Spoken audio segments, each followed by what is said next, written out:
श्री कृष्णम वंदे जगद्गुरुम इदम श्री सद्गुरुवे नमः। वाङ्मय नंबर 4, साधना पद्धतियों का ज्ञान और विज्ञान, ऑडियो नंबर 54। पिछले ऑडियो में गुरुदेव ने हमें समझाया कि बौद्धिक चेतना पर नियंत्रण स्थापित करके अचेतन को जागृत कर मनुष्य साधारण ना रहकर असाधारण बन सकता है। और साथ ही गुरुदेव ने यह भी बताया कि परिष्कृत चेतना द्वारा ही साधक महाचेतना से सघन संपर्क स्थापित कर सकने में सफल हो सकता है और अपने अंतरंग को प्रसुप्त को जगाकर देव शक्तियों का अपने अंदर आवाहन कर सकने में समर्थ हो जाते हैं। और इस प्रकार हमारा अध्याय 3 पूर्ण हुआ था। अध्याय 3 में जो मुख्य बातें गुरुदेव ने हमें समझाई थी, उसमें महर्षि पातंजलि के योगश चित्त वृत्ति निरोधः का विस्तृत विवरण, मन ही बंधन और मोक्ष दोनों का कारण है, इसके बारे में गुरुदेव ने हमें काफ़ी विस्तार से समझाया था। गुरुदेव ने यह बताया था कि योग केवल आसन प्राणायाम तक सीमित नहीं है। गुरुदेव ने एकाग्रता, आत्मशोधन, संयम और सत्प्रवृत्तियों का विकास आध्यात्मिक प्रगति के आधारशिला के रूप में बताया था। साथ ही मनोनिग्रह के लिए अभ्यास और वैराग्य आवश्यक है, ऐसा विस्तृत रूप में समझाया था। गुरुदेव ने बताया था कि आहार, इंद्रिय संयम और विचार का मन और चेतना पर बहुत गहरा प्रभाव पड़ता है। और इसी अध्याय के अंत में गुरुदेव ने योग साधना द्वारा चेतना का परिष्कार और आत्मा को परमात्मा से जोड़ने के बारे में समझाया था। अब क्रमशः आगे बढ़ते हुए चौथा अध्याय यम और नियम आरंभ करते हैं। कहा जा चुका है कि महर्षि पातंजलि के बताए हुए राजयोग के 8 अंग हैं। पहला यम, दूसरा नियम, तीसरा आसन, चौथा प्राणायाम, पांचवा प्रत्याहार, छठा धारणा, सातवां ध्यान और आठवां समाधि। इन 8 में प्रारंभिक 2 अंगों का महत्व सबसे अधिक है, इसलिए उन्हें सबसे प्रथम स्थान दिया गया है। यम और नियम का पालन करने का अर्थ मनुष्यत्व का सर्वतोन्मुखी विकास है। योग का आरंभ मनुष्यत्व की पूर्णता के साथ आरंभ होता है, बिना इसके साधना का कुछ प्रयोजन नहीं। योग में प्रवेश करने वाले साधक के लिए यह आवश्यक है कि आत्म कल्याण की साधना पर कदम उठाने के साथ साथ यम नियमों की जानकारी प्राप्त करें, उनको समझें, विचारें, मनन करें और उनको अमल में, आचरण में लाने का प्रयत्न करें। यम नियम दोनों की सिद्धियां असाधारण हैं। महर्षि पतंजलि ने अपने योग दर्शन में बताया है कि इन दोनों की साधना से महत्वपूर्ण रिद्धि सिद्धियां प्राप्त होती हैं। हमारा निज का अनुभव है कि यम नियमों की साधना से आत्मा का सच्चा विकास होता है और उसके कारण जीवन सब प्रकार की सुख शांति से परिपूर्ण हो जाता है। यम नियम का परिपालन एक ऐसे राजमार्ग पर चल पड़ने के समान है जो सीधे गंतव्य स्थल पर ही पहुंचाकर छोड़ता है। राजमार्ग का अर्थ है आम सड़क, वह रास्ता जिस पर होकर हर कोई चल सके, जिस पर चलने में सब प्रकार की सरलता सुविधा हो, कोई विशेष कठिनाई सामने ना आवे। राजयोग का भी ऐसा ही तात्पर्य है, जिस योग की साधना हर कोई कर सके, सरलता पूर्वक उसमें प्रगति कर सके और सफल हो सके, यह राजयोग है। हठ योग, कुंडलिनी योग, लय योग, तंत्र योग, शक्ति योग आदि उतने सरल नहीं हैं और ना उनका अधिकार ही हर मनुष्य को है। उनके लिए विशेष तैयारी करनी पड़ती है और विशेष प्रकार का रहन सहन बनाना होता है, पर राजयोग में ऐसी शर्तें नहीं हैं, क्योंकि वह मनुष्य मात्र के लिए, स्त्री पुरुष, गृही विरक्त, बाल वृद्ध, शिक्षित अशिक्षित सबके लिए समान रूप से उपयोगी और सरल है। योग का अर्थ है मिलना। जिस साधना द्वारा आत्मा का परमात्मा से मिलना हो सकता है, उसे योग कहा जाता है। जीव की सबसे बड़ी सफलता यह है कि वह ईश्वर को प्राप्त कर ले। छोटे से बड़ा बनने के लिए, अपूर्ण से पूर्ण होने के लिए, बंध से मुक्त होने के लिए वह अतीत काल से प्रयत्न करता आ रहा है। 84 लाख योनियों को पार करता हुआ इतना आगे बढ़ाया है। वह यात्रा ईश्वर से मिलने के लिए है। बिछड़ा हुआ बछड़ा अपनी स्नेहमयी माता को ढूंढ रहा है, उसकी गोद में बैठने के लिए छटपटा रहा है। उस स्वर्गीय मिलन की साधना योग है और उधर बढ़ने का सबसे साफ, सीधा, सरल जो रास्ता है, उसी का नाम राजयोग है। महर्षि पातंजलि ने इस योग को 8 भागों में विभाजित किया है। योग दर्शन के पाद 2 का 29वां सूत्र है कि यम, नियम, आसन, प्राणायाम, प्रत्याहार, धारणा और समाधि योग के यह 8 अंग हैं। इस पुस्तक में 8 अंगों में से यम और नियम, इन दोनों अंगों पर विचार किया जाएगा। योग दर्शन के पाद 2 सूत्र 30 में यम के संबंध में बताया गया है कि अहिंसा, सत्य, अस्तेय, ब्रह्मचर्य और अपरिग्रह यह 5 यम हैं। पाठकों को यम शब्द से भ्रम नहीं पड़ना चाहिए। मृत्यु के देवता को भी यम कहते हैं। यहाँ उस यम से कोई तात्पर्य नहीं है। यहाँ तो उपरोक्त 5 व्रतों की एक संज्ञा नियत करके उसका नाम यम रखा गया है। यम शब्द से यहाँ उपरोक्त 5 व्रतों का ही भाव है। आगे क्रमशः प्रत्येक के बारे में कुछ विवेचना की जाती है। अब हम पढ़ते हैं पहले यम अर्थात अहिंसा के बारे में। साधारण रीति से दुख ना देने को अहिंसा कहते हैं। हिंसा का अर्थ है मारना, सताना, दुख देना। अ का अर्थ है रहित। इस प्रकार अहिंसा का अर्थ हुआ ना मारना, ना सताना, दुख ना देना। ऐसे कार्य जिनके द्वारा किसी को शारीरिक या मानसिक कष्ट पहुंचता हो, हिंसा कहलाते हैं। इसलिए उनका करना अहिंसा व्रत पालन करने के लिए त्याज्य है। महात्मा गांधी के मतानुसार कुविचार मात्र हिंसा हैं, उतावलापन हिंसा है, मिथ्या भाषण हिंसा है, द्वेष हिंसा है, किसी का बुरा चाहना हिंसा है, जिसकी दुनिया को जरूरत है उस पर कब्जा रखना भी हिंसा है। इसके अतिरिक्त किसी को मारना, कटु वचन बोलना, दिल दुखाना, कष्ट देना तो हिंसा है ही। इन सब से बचना अहिंसा पालन कहा जाएगा। सामान्य प्रकार से उपरोक्त पंक्तियों में अहिंसा का विवेचन हो गया, पर यह अधूरा और असमाधान कारक है। कोई व्यक्ति लोगों के संपर्क से बिल्कुल दूर रहे और बैठे-बैठे भोजन, वस्त्र की पूरी सुविधाएं प्राप्त करता रहे, तो शायद किसी हद तक ऐसी अहिंसा का पालन कर सके। पूर्ण रीति से तो तब भी नहीं कर सकता, क्योंकि सांस लेने में अनेक जीव मरेंगे, पानी पीने में सूक्ष्म जल जंतुओं की हत्या होगी, पैर रखने में, लेटने में कुछ न कुछ जीव कुचलेंगे, शरीर और वस्त्र शुद्ध रखने में जुएं आदि मरेंगे, पेट में कभी-कभी कृमि पड़ जाते हैं, मल त्यागने पर उनकी मृत्यु हो जाएगी। स्थूल हिंसा से कुछ हद तक बच जाने पर भी उस एकांत सेवी से पूरी अहिंसा का पालन नहीं हो सकता। तब क्या किया जाए? क्या आत्महत्या कर लें या योग मार्ग की पहली ही सीढ़ी पर चढ़ना असंभव समझकर निराश हो बैठें? केवल शब्दार्थ से ही अहिंसा का भाव नहीं ढूंढा जा सकता। इसके लिए योगीराज कृष्ण द्वारा अर्जुन को दी हुई व्यवहारिक शिक्षा का आश्रय लेना पड़ेगा। अर्जुन देखता है कि युद्ध में इतनी अपार सेना की हत्या होगी, इतने मनुष्य मारे जाएंगे, यह हिंसा है, इससे मुझे भारी पातक लगेगा।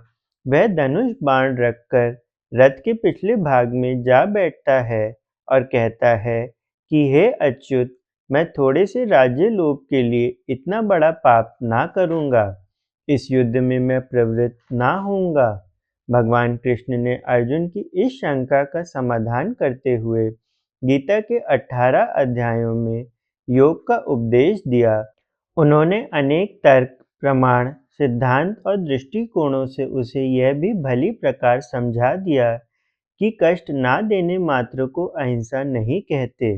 दुष्टों, दुराचारियों, अन्यायी अत्याचारियों को, पापी और पाजियों को मार डालना भी अहिंसा है।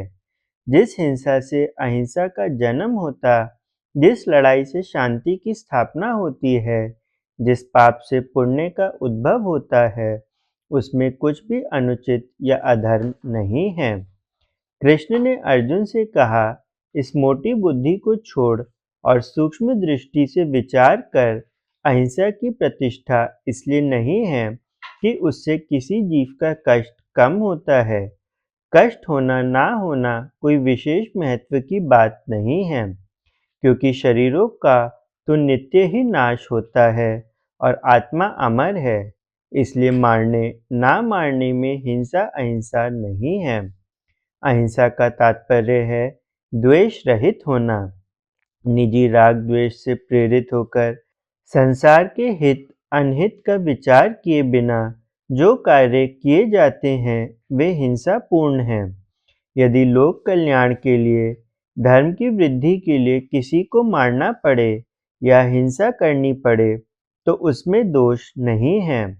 अर्जुन ने भगवान के वचनों का भली प्रकार मनन किया और जब उसकी समझ में अहिंसा का वास्तविक तात्पर्य आ गया तो महाभारत में जुट पड़ा। 18 अक्षौहिणी सेना का संहार हुआ तो भी अर्जुन को कुछ पाप ना लगा। एक आप्त वचन है कि वैदिक हिंसा हिंसा ना भवति, अर्थात विवेक पूर्वक की हुई हिंसा हिंसा नहीं है। जीवा की चाटुकारिता के लोभ में निरपराध और उपयोगी पशु पक्षियों का मांस खाने के लिए उनकी गर्दन पर छुरी चलाना पातक है। अपने अनुचित स्वार्थ की साधना के लिए निर्दोष व्यक्तियों को दुख देना हिंसा है, किंतु निस्वार्थ भाव से लोक कल्याण के लिए तथा उसी प्राणी के उपकार के लिए यदि उसे कष्ट दिया जाए तो वह हिंसा नहीं वरन अहिंसा ही होगी। डॉक्टर निस्वार्थ भाव से रोगी की वास्तविक सेवा के लिए फोड़े को चीरता है।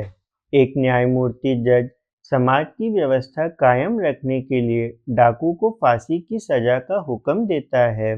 एक धर्म प्रचारक अपने जिज्ञासु साधक को आत्म कल्याण के लिए तपस्या के कष्टकर मार्ग में प्रवृत्त करता है। मोटी दृष्टि से देखा जाए तो वह सब हिंसा जैसा प्रतीत होता है, पर असल में यह सच्ची अहिंसा है। गुंडे बदमाशों को क्षमा कर देने वाला, हरामखोरों को दान देने वाला, दुष्टता को सहन करने वाला देखने में अहिंसक सा प्रतीत होता है, पर असल में वह घोर पातकी हिंसक हत्यारा है, क्योंकि बुज़दिली और हीनता को अहिंसा की टट्टी में छिपता हुआ अप्रत्यक्ष रूप से पाजीपन की मदद करता है। एक प्रकार से अनजाने में दुष्टता की जहरीली बेल को सींचकर दुनिया के लिए प्राण घातक फल उत्पन्न करने में सहायक बनता है। ऐसी अहिंसा को जड़ बुद्धि अज्ञानी ही अहिंसा कह सकते हैं। पातंजलि योग दर्शन के पाद 2 सूत्र 35 में कहा गया है कि अहिंसा की साधना से उस योगी के निकट मन में से बैर भाव निकल जाता है। बैर भाव द्वेष प्रतिशोध की दृष्टि से किसी के चित्त को दुखाना या शरीर को कष्ट देना सर्वथा अनुचित है। इस हिंसा से सावधानी के साथ बचना चाहिए। अहिंसक का अर्थ है प्रेम का पुजारी, दुर्भावना से रहित। सद्भावना और विवेक बुद्धि से यदि किसी को कष्ट देना आवश्यक जान पड़े तो अहिंसा की मर्यादा के अंतर्गत उसकी गुंजाइश है। अहिंसक को बैर भाव छोड़ना होता है, क्रोध पर काबू करना होता है, निजी हानि लाभ की अपेक्षा कुछ ऊंचा उठना पड़ता है, उदार निष्पक्ष और न्यायमूर्ति बनना पड़ता है। तब उस दृष्टिकोण से जो भी निर्णय किया जाए वह अहिंसा ही होगा। परमार्थ के लिए की हुई हिंसा को किसी भी प्रकार अहिंसा से कम नहीं ठहराया जा सकता। महात्मा गांधी का कथन है कि अहिंसा से हम जगत को मित्र बनाना सीखते हैं। ईश्वर की सत्य की महिमा अधिकाधिक जान पड़ती है। संकट सहते हुए भी शांति और सुख में वृद्धि होती है। हमारा साहस हिम्मत बढ़ती है। हम कर्तव्य अकर्तव्य का विचार सीखते हैं। अभिमान दूर होता है, नम्रता बढ़ती है, परिग्रह सहज ही कम होता है और देह के अंदर भरा हुआ मैल रोज कम होता जाता है। अहिंसा कायरों का नहीं, वीरों का धर्म है। बैर त्याग कर प्रेम भावना को, आत्मीयता को प्रमुख स्थान देते हुए बुराई का मुकाबला करना अहिंसा है। बहादुरी, निर्भीकता, स्पष्टता, सत्यनिष्ठा इस हद तक बढ़ा लेना कि तीर तलवार उसके आगे तुच्छ जान पड़े, अहिंसा की साधना है। शरीर की नश्वरता को समझते हुए उसके ना रहने का अवसर आने पर विचलित ना होना अहिंसा है। अहिंसक की दृष्टि दूसरों को सुख देने की होती है। अधर्म और अज्ञान को हटाने से ही दुख की निवृत्ति और सुख की प्राप्ति हो सकती है। अहिंसा का पुजारी अपने और दूसरे के अधर्म और अज्ञान को हटाने का अविचल भाव से प्रबलतम प्रयत्न करता है, जिससे सच्चा और स्थायी सुख प्राप्त हो। इस महान कार्य के लिए यदि अपने को या दूसरों को कुछ कष्ट सहना भी पड़े, तो उसे उचित समझकर अहिंसक उसके लिए सदा तैयार ही रहता है। दूसरा यम सत्य। मोटे तौर से जो बात जैसी सुनी है उसे वैसी ही कहना सत्य कहा जाता है, किंतु सत्य की यह परिभाषा बहुत ही अपूर्ण और असमाधान कारक है। सत्य एक अत्यंत विस्तीर्ण और व्यापक तत्व है। वह सृष्टि निर्माण के आधार स्तंभों में सबसे प्रधान है। सत्य भाषण उस महान सत्य का एक अत्यंत छोटा अणु है, इतना छोटा जितना समुद्र के मुकाबले में पानी की एक बूंद। सत्य बोलना चाहिए, पर सत्य बोलने से पहले सत्य की व्यापकता और उसके तत्व ज्ञान को जान लेना चाहिए, क्योंकि देश, काल और पात्र के भेद से बात को तोड़ मरोड़ कर या अलंकारिक भाषा में कहना पड़ता है। धर्म ग्रंथों में मामूली से कर्मकांड के फल बहुत ही बढ़ा चढ़ाकर लिखे गए हैं, जैसे गंगा स्नान से 7 जन्मों के पाप नष्ट होना, व्रत उपवास रखने से स्वर्ग मिलना, गौदान से वैतरणी तर जाना, मूर्ति पूजा से मुक्ति प्राप्त होना। यह सब बातें तत्व ज्ञान दृष्टि से असत्य हैं, क्योंकि इन कर्मकांडों से मन में पवित्रता का संचार होना और बुद्धि का कर्म की ओर झुकना तो समझ में आता है, पर यह समझ में नहीं आता कि इतनी सी मामूली क्रियाओं का इतना बड़ा फल कैसे हो सकता है। यदि होता तो योग, यज्ञ और तप जैसे महान साधनों की क्या आवश्यकता रहती। टके शेर मुक्ति का बाजार गरम रहता है। अब प्रश्न उपस्थित होता है कि क्या वह धर्म ग्रंथ झूठे हैं? क्या उन ग्रंथों के रचयिता महानुभावों ने असत्य भाषण किया है? नहीं, उनके कथन में भी रत्ती भर झूठ नहीं है और ना उन्होंने किसी स्वार्थ बुद्धि से असत्य भाषण किया है। उन्होंने एक विशेष श्रेणी के अल्प बुद्धि के, अविश्वासी, आलसी और लालची व्यक्तियों को उनकी मनोभूमि परखते हुए एक खास तरीके से अलंकारिक भाषा में समझाया है। ऐसा करना अमुक श्रेणी के व्यक्तियों के लिए आवश्यक था, इसलिए धर्म ग्रंथों का वह आदेश एक सीमा में सत्य ही है। बच्चे के फोड़े पर मरहम पट्टी करते हुए डॉक्टर उसे दिलासा देता है, बच्चे डरो मत, जरा भी तकलीफ ना होगी। बच्चा उसकी बात पर विश्वास कर लेता है, किंतु डॉक्टर की बात झूठी निकलती है। मरहम पट्टी के वक्त बच्चों को काफ़ी तकलीफ होती है। वह सोचता है कि डॉक्टर झूठा है, उसने मेरे साथ असत्य भाषण किया, परंतु असल में वह झूठ बोलता नहीं है। अध्यापक बच्चों को पाठ पढ़ाते हैं, गणित सिखाते हैं, समझाने के लिए उन्हें ऐसे उदाहरण देने पड़ते हैं जो अवास्तविक और असत्य होते हैं। फिर भी अध्यापक को झूठा नहीं कहा जाता। जिन्हें मानसिक रोग हो जाते हैं या भूत प्रेत लगने का वहम हो जाता है, उनका तांत्रिक या मनोवैज्ञानिक उपचार इस प्रकार करना पड़ता है जिससे पीड़ित का वहम निकल जाए। भूत लगने पर भूतहे ढंग से उसे अच्छा किया जाता है। यदि वहम बता दिया जाए तो रोगी का मन ना भरेगा और उसका कष्ट ना मिटेगा। तांत्रिक और मनोविज्ञान के उपचार में प्राय 90% झूठ बोलकर रोगी को अच्छा करना पड़ता है, परंतु वह सब झूठ की श्रेणी में नहीं ठहराया जाता। राजनीति में अनेक बार झूठ को सच सिद्ध किया जाता है। दुष्टों से अपना बचाव करने के लिए झूठ बोला जा सकता है। दंपति अपने गुप्त सहवास को प्रकट नहीं करते। आर्थिक, व्यापारिक या अन्य ऐसे ही भेदों को प्राय सच-सच नहीं बताया जाता। कई बार सत्य बोलना भी निषिद्ध होता है। काने को काना और लंगड़े को लंगड़ा कहकर संबोधन करना कोई सत्य भाषण थोड़ी ही है। फौजी गुप्त भेदों को प्रकट कर देने वाला अथवा दुश्मन को अपने देश की सच्ची सूचना देने वाला भी अपराधी समझा जाता है और कानून से उसे कठोर सजा मिलती है। भागी हुई गाय का पता कसाई को बता देना क्या सत्य भाषण हुआ? इस प्रकार बोलने में ही सत्य को मर्यादित कर देना एक बहुत बड़ा भ्रम है, जिसमें अविवेकी व्यक्ति ही उलझे रह सकते हैं। सच तो यह है कि लोक कल्याण के लिए देश, काल और पात्र का ध्यान रखते हुए नग्न सत्य की अपेक्षा अलंकारिक सत्य भाषण से ही काम लेना पड़ता है। जिस वचन से दूसरों की भलाई होती हो, सन्मार्ग के लिए प्रोत्साहन मिलता हो, वह सत्य है। कई बार हीन चरित्र वालों की झूठी प्रशंसा करने पर वे एक प्रकार की लोक लाज में बंध जाते हैं और सम्मोहन विद्या के अनुसार अपने को सचमुच प्रशंसनीय अनुभव करते हुए निश्चय पूर्वक प्रशंसा योग्य बन जाते हैं।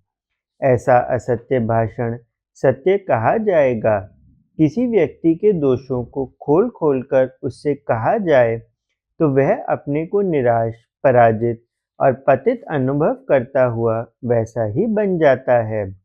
ऐसा सत्य असत्य से भी बढ़कर निंदनीय है। भाषण संबंधी सत्य की परिभाषा होनी चाहिए कि जिससे लोक हित हो वह सत्य और जिससे अहित हो वह असत्य। मित्र धर्म का विवेचन करती हुई रामायण उपदेश देती है कि गुण प्रकटे अवगुण ही दुरावा, अर्थात वहाँ दुराव को, असत्य को धर्म माना गया है। आपका भाषण कितना सत्य है, कितना असत्य, इसकी परीक्षा इस कसौटी पर कीजिए कि इससे संसार का कितना हित और कितना अहित होता है। सद्भावनाओं की उन्नति होती है या अवनति, सद्विचारों का विकास होता है या विनाश। पवित्र उद्देश्य के साथ निस्वार्थ भाव से परोपकार के लिए बोला हुआ असत्य भी सत्य है और बुरी नियत से स्वार्थ के वशीभूत होकर पीड़ा के लिए बोला गया सत्य भी असत्य है। इस मर्म को भली भांति समझकर गिरह में बांध लेना चाहिए। वास्तविक और व्यापक सत्य ऊंची वस्तु है। वह भाषण का नहीं वरन पहचानने का विषय है। समस्त तत्वज्ञानी उसी महान तत्व की अपनी अपनी दृष्टि के अनुसार व्याख्या कर रहे हैं। विश्व की रंगस्थली, उसमें नाचने वाली कठपुतलियाँ, नचाने वाला तंत्री तत्वतः क्या है? इसका उद्देश्य और कार्य कारण क्या है?